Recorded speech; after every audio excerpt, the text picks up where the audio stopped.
Hola, ¿qué tal? Buenos días. Mi nombre es Juan Tejara, soy editor en Código y hoy día nos acompaña Ofelia Santiago. Ella es experta en gestión y desarrollo de persona y equipo y cofundadora de Gobernatia. Hoy vamos a hablar mucho sobre el coaching político, el coaching empresarial y quería comenzar con un término que quizás algunos de ustedes han escuchado y buscar qué significa y cómo se aplica, especialmente en países de Latinoamérica, ¿no? Ofelia, ¿qué tal? ¿Cómo estás? Francamente feliz, Juan, muchísimas gracias. Buenos días a todos nuestros televidentes, nuestros seguidores en nuestros medios, ¿verdad? Y estoy a su entera disposición disfrutando de este hermoso día en Lima y aquí con Juan y todo el equipo. Gracias. Ofelia, el término creo es ya ahora conocido, pero tuvo un origen interesante. Quería que nos comentes cómo nace esto de la posverdad, qué es la posverdad, cómo llega hasta nosotros, si nos perjudica o cómo nos perjudica y finalmente cuánto de posverdad tienen los discursos políticos e incluso también las mismas empresas, ¿no? Tanto políticos como empresas. Muy bien, Juan. Bien, de entrada podríamos decir que la posverdad es un neologismo que ha venido para quedarse, para que nuestros oyentes lo conozcan, algunos de ellos quizá ya lo saben, ha sido la palabra más votada y la palabra del año por el prestigioso diccionario Oxford. Y se trata exactamente del siguiente fenómeno. Miren ustedes, en la creación de la opinión pública pesa mucho más temas emocionales y que apelan a las creencias más importantes y primarias suyas que la propia verdad, que los temas realmente objetivos. En términos políticos, podríamos decir incluso que la posverdad está centrando los debates en temas tremendamente emocionales, independientemente de los hechos, independientemente de lo que sería la política pública. Dicho de otra manera, se atienden a las creencias más primigenias de las personas, se atiende a los aspectos emocionales, a veces dando la espalda a la sustancia de lo político, de la política y del político, que debe ser la gestión pública. ¿Cómo nace este término? Me comentabas previamente que creo que hubo un presidente en Estados Unidos que inició, el discurso y luego hubo un periodista, ¿no? Sí. Que crea este término, Eric Allman. Efectivamente, es importante que veamos cómo se produce este fenómeno. Miren, como les digo, en el 2016 es el término más votado. Yo estoy trabajando bastante con este tema porque, como usted muy bien ha dicho, Juan, tiene implicaciones no solo políticas, sino empresariales. Cada vez se está contaminando más, cada vez se está difundiendo más este término en la gestión y corre el peligro de difundirse y extenderse en el management. Donde ya se ha extendido es en lo que algunos ya le han venido llamando la industria de la publicidad. Pero esto lo veremos después. Respondiendo exactamente a su pregunta, ¿cuándo aparece? Allá por el 2010, un bloguero, es decir, como muchas de las personas que nos siguen, un experto en redes que tenía un brillante blog y artículos, de nombre David Roberts, es la primera persona que en su columna digital habla sobre el fenómeno de la posverdad. Pero etiológicamente tendríamos que pensar cuándo nace realmente como fenómeno político, que es lo que usted creo que me está preguntando. Y nace a razón de las explicaciones que da la administración Bush sobre el 11S. En ese momento, como muy bien dice Eric Alterman, habla por primera vez de la presidencia de la posverdad, sobre todo en función de las explicaciones, a su juicio, erróneas o incluso basadas en la mentira que da la administración Bush para explicar lo que realmente estaba ocurriendo frente a lo que le dice a los ciudadanos, lo que nos dice al resto del mundo de lo que está ocurriendo. Ahí es donde realmente se forja el término, luego, como le digo, lo recoge Roberts y ahora mismo, en el 2016, es el fenómeno más importante que vendría recogido por dos situaciones. Una, cómo se han venido desarrollando los procesos electorales, por una parte de la Casa Blanca, y otra, cómo se han venido desarrollando los procesos de separación del Reino Unido de Europa, como ustedes bien saben, el Brexit. Tal y como se han definido estos dos procesos, se ha venido a llamar la política de la posverdad. Ahí vienen perfectamente definidos los hechos. Y además, así como uno elige a alguien por su discurso, también puede comprar productos o servicios por los mensajes publicitarios. Por ahí también esta idea de posverdad puede aplicarse en la publicidad también, ¿no? Puede y se está aplicando. Miren, reflexionen el por qué, compañeros como yo, en mi caso también soy neurocientífica, me dedico sobre todo a trabajar temas de neurocoaching y neuromanagement, es decir, cómo influye, ¿verdad? Todas las neurociencias, la toma de decisión de management. Piensen cómo compañeros están desarrollando para lo que llaman la industria de la posverdad publicitaria las últimas técnicas aplicadas de la neurociencia para la generación de este tipo de fenómenos. Cada vez hay más industria de posverdad dentro del ámbito tanto del marketing, sobre todo del marketing político, ya que hace usted alusión, pero por supuesto también publicitario. En este caso, muy bien, eso justo le iba a decir. En este caso, ¿en qué tendrían que estar atentos nuestro público? Miren, lo más importante de esta época, que también se puede llamar de la época de la postfactual, el facto, el hecho es lo de menos, lo que aparente ser verdad en la venta de lo mismo es mucho más importante que la propia verdad.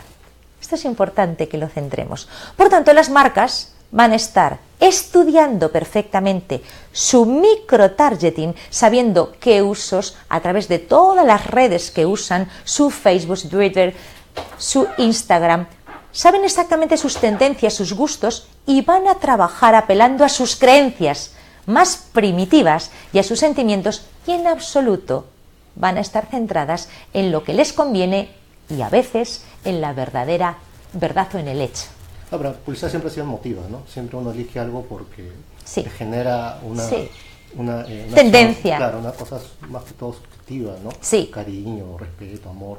Eso pero es. Cómo los hechos que no son reales o las estadísticas que no son comprobadas aparece también en un discurso publicitario. Cómo se inserta allí y cómo ahora el nuevo consumidor ya ni siquiera cruza la información, simplemente asume como un discurso político, ¿no?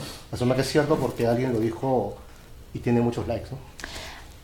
Brillante lo que acaba de decir usted. Mire, el fenómeno de la posverdad no se pudiera dar a no ser que no se estuviera experimentando la velocidad y la tecnología, sobre todo en los mass media, que estamos ahora mismo aconteciendo. Dicho de otra manera, las personas no están tan centradas en tener verdaderos vínculos, esos vínculos que a mí me importan tanto, verdaderos amigos. Yo cuando voy a las universidades digo a mis alumnos, ¿cuántos amigos tienes? Y me dicen, 1500, digo. Está claro que tú y yo no tenemos el mismo concepto de lo que significa amistad. Todos estamos en función o a distancia de un like. Eso significa que cada vez menos estamos apelando a tener juicio crítico y mucho menos al análisis y reflexión necesaria para tener valor, para tener opiniones fundamentadas y sacar nuestras propias conclusiones. ¿Qué quiero decir con esto y qué relación tiene con la posverdad? Respondiendo a lo que me acabas de decir. En este mundo VUCA, ¿verdad?, definido por la volatilidad, por la incertidumbre, por la complejidad y por la ambigüedad, vamos todos a ritmo de like. Vamos todos a ritmo de microsegundos en los cuales tengo que decir qué me gusta y qué no me gusta. Por eso alguien ha sabido aprovechar esto y está triunfando en la publicidad este fenómeno de posverdad. Porque hay una serie de personas, como todos nosotros sabemos, ¿verdad?, los influencers, que independientemente de su formación, están moviendo corrientes de millones de personas diciendo que tal producto es bueno, que tal cuestión es aceptable, y eso, como ustedes saben, está revolucionando el mundo de la publicidad. No significa que lo que alguien referencie realmente, en verdad, en propiedad, tenga las condiciones y competencias que alguien dice que tiene. Pero eso es lo que vende. Repito, lo más importante es la apariencia de verdad, dejando de lado la propia verdad. Recuerden que pueden enviar sus preguntas aquí a Ofelia sobre los temas que estamos tratando. Quería también comentar un punto interesante que es cuál es la diferencia entre justamente lo que estamos hablando, ¿no? A tratar de hacer asesoría de coaching a políticos con hacer asesoría a empresas. O sea, ha trabajado por dos lados. De hecho, debe haber dos mundos diferentes. Los hay. Pero ¿cómo considera que uno es tan distinto, pero también puede haber ciertas similitudes? Las hay, muy importantes. Muy buena pregunta, Juan, sobre todo porque la gente cree que son dos mundos absolutamente dispares. No lo son. Mire, como usted bien dice, desde hace 17 años estoy trabajando en el mundo de coaching tanto corporate, es decir, empresarial, ejecutivo y de equipos de alta competencia, como en el coaching político. Ambos, como ciencia que es, se basan en el modelo del observador, el que todos llevamos dentro. Ese observador mediante el cual tenemos que poner hincapié en cómo nos relacionamos con nosotros mismos y desde dónde y cómo vemos a los demás y al mundo. En ese modelo del observador tenemos, por tanto, como 3 dominios. Yo tengo que trabajar con el cliente. Primero vamos a ver las cercanías. Sea político o sea corporate, sea empresarial, tengo que empezar trabajando con la persona, con el ser. ¿De qué está hecho? ¿Cuáles son sus mapas mentales? ¿En qué cosas cree? ¿Cuáles son sus valores, creencias? Para revelarle, autorrevelarle, ayudarle a que tome conciencia a través del autodescubrimiento de quién es realmente. Para luego, ¿verdad?, trabajar sus principales fortalezas y empoderarle en él y tomar conciencia de sus oportunidades de mejora, desarrollándolas para sacar la mejor versión de ese ser. ¿Qué diferencias hay entre lo político y lo ejecutivo? Para mí son muy claras. Mire, dentro del modelo que yo trabajo de la pirámide para política, en política trabajo 4 vertientes. Ese ser del que hablábamos antes, que es la persona. ¿Quién hay detrás del político? ¿Por qué acudió? ¿Qué valores tiene? ¿Cuál es su propósito? ¿Qué sueños tiene en la vida? Y por supuesto, ¿qué carácter, mapas mentales y de qué paradigmas parte? Esa sería común, ¿verdad?, con la parte ejecutiva, el ser. Pero luego vamos a ver su dominio del hacer y su dominio del tener.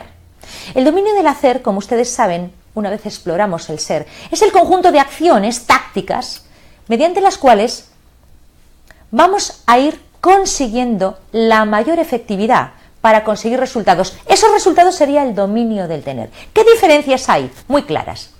En la parte política yo trabajo a ese ser, luego me meto con el dominio del hacer, las acciones, trabajando el rol por una parte o roles políticos.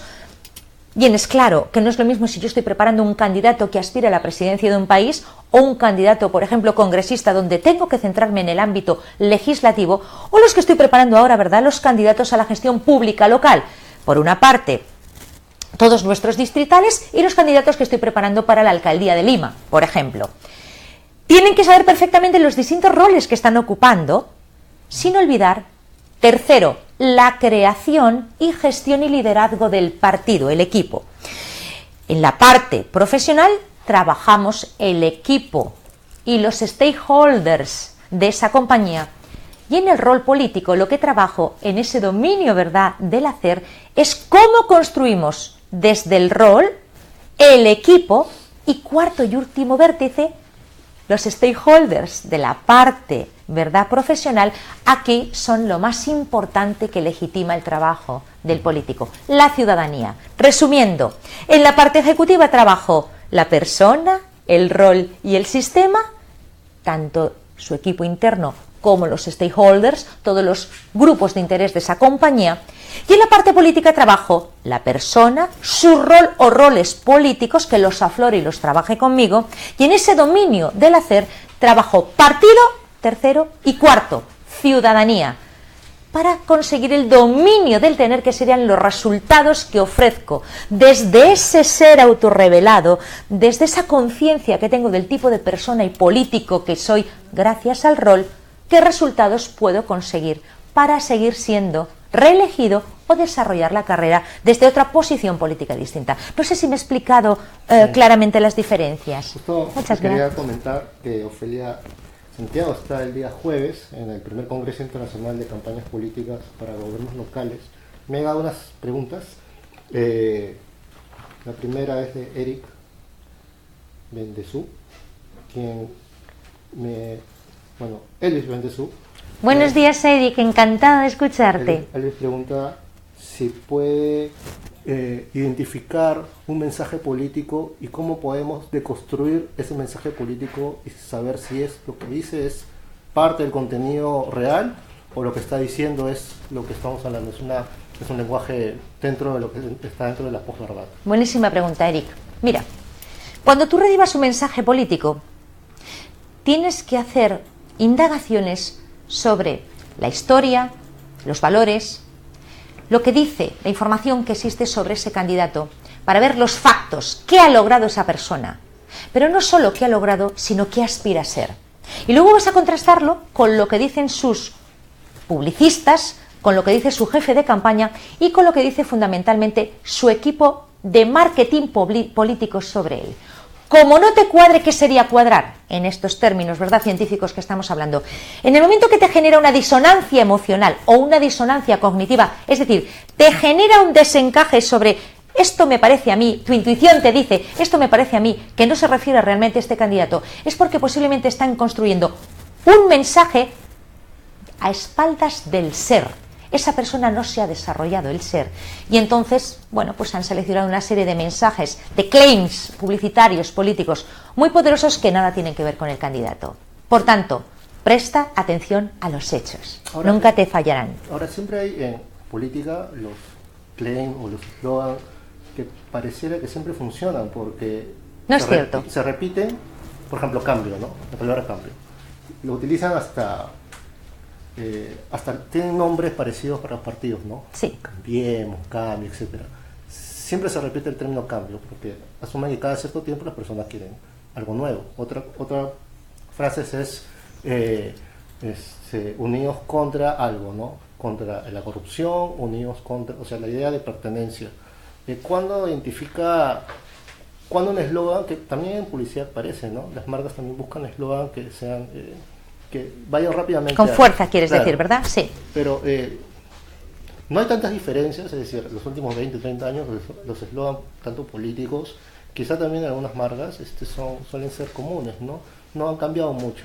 Es porque, bueno, o están funcionando, o simplemente las personas les gusta recibir, o son más tienen predictibilidad ante una campaña, ¿no? No esperan algo muy, muy novedoso, no esperan algo distinto. Porque creo que cuando uno llega o quiere postular siempre dice quisiera una campaña diferente, al final puede ser que no gane y al final regresa, sabe que hagamos algo simple, ¿no? La típica campaña política que es, supongo, el volanteo, las frases comunes, las fotos, el clientelismo a veces. Entonces hay realmente cambios o modificaciones en las campañas de ahora para que uno pueda identificar que por lo menos los candidatos actuales quieren hacer cosas diferentes o se mantiene, digamos, lo mismo. Muy buena pregunta. Tendríamos que hacernos una previa, Juan, para hablar de esto. Primero, todo candidato que esté basando su estrategia hoy, 2017, gestión pública local, candidatura a alcaldía de Lima, en volanteos, en pancartas, está frito. Esto de entrada, por decirlo para nuestros oyentes, para que lo tengan como primicia. Se ha revolucionado el mundo del marketing político y las campañas se están desarrollando de las personas con conciencia política, repito, con conciencia política, se están desarrollando desde unas previas técnicas de investigación tanto neurocientífica, cuantitativa como cualitativa, muy adecuadas, muy exactas, que están revolucionando el mundo de la política. Esto por una parte. Por otra, contestando exhaustivamente lo que me estás preguntando, Juan, te tengo que decir que si bien es cierto de que hay una apariencia de escuchar más de lo mismo, deberíamos de preguntarnos si decir que funciona algo es compatible con la idea que tenemos ahora mismo en Perú, país que amo y conozco ya hace más de 17 años, con la mayor desafección política que yo he visto en los últimos años. Es decir, no es compatible decir esto funciona con el hartazgo, hastío, desafección y tristeza que tiene gran parte del pueblo peruano respecto a la política, lo político y los políticos. Hay brillantes políticos, pero me estoy refiriendo a una tendencia incluso emocional, desafección política. No, también se extienden las marcas, ¿no? Sí, también hay una sí. suerte de divorcio. Sí, muy bien dicho, divorcio. Una brecha entre lo que el político debería decir. ¿Pero por qué existe esta brecha? Vamos a ver. Mire, en la primera pregunta que ha abierto nuestro hermoso debate de hoy, me decía usted cómo se había fomentado y desarrollado el tema de la posverdad. Alguien dijo, dentro del tema, ¿verdad?, que estamos trabajando hoy, que había que tener mucho cuidado porque podíamos entrar en un tema muy peligroso que fuera la posverdad de la gestión política presidencial, de alguna manera. ¿Qué quieren decir con esto? Cuidado, porque si lo tomamos como única tendencia, vamos a olvidar realmente lo que le interesa a los ciudadanos. Vamos a olvidar realmente la sustancia, que es en lo que yo me centro, en la construcción de líderes conscientes, inspiradores, responsables, basados en ¿qué, Juan? En valores. Anda. ¿Cuál sería, por tanto, la vacuna, que es lo que creo que me estás preguntando respecto a la posverdad? ¿Cómo realmente innovar, que es lo que me estás diciendo? Desde luego no con palabras vacías de cambio, sino construyendo líderes verdaderamente conscientes, líderes con verdaderos valores, entre los cuales tiene que destacar uno: vocación de servicio. Si un líder, en las preguntas que yo le hago, antes de decidir si voy a ayudarle o no a trabajar como su coach, no tiene claro que quiere servir al pueblo, por una parte peruano, o a Lima en este momento, desde luego conmigo no va a contar. Y eso es muy fácil luego de comprobar en su diario, porque es tan sencillo como ver qué tipo, si estamos hablando de legislativo, leyes hace, en qué está centrado, y sobre todo, si va a utilizar el cargo para estar ad eternum en el mismo, o como una manera corta de servir, en la cual tiene claro que cuando le votan no tiene un cheque en blanco 4 años. No. Tiene que trabajar, damas y caballeros, con responsabilidad personal y social, dando cuenta de exactamente todo lo que hace al día, sin olvidar que lo único que legitima su trabajo es la ciudadanía o los vecinos, como ustedes dicen, en la gestión pública local. Bueno, Ofelia, muchas gracias. Ha sido bastante interesante los comentarios. Quiero recordarles que el jueves Ofelia va a estar dando una charla en el primer Congreso Internacional de Campañas Políticas para Gobiernos Locales. Nada, muchas gracias y estamos ahí conversando. El placer ha sido mío, Juan. Muchísimas gracias y un verdadero placer haber compartido con todos ustedes, esperando haberles podido servir. A su disposición. Chao.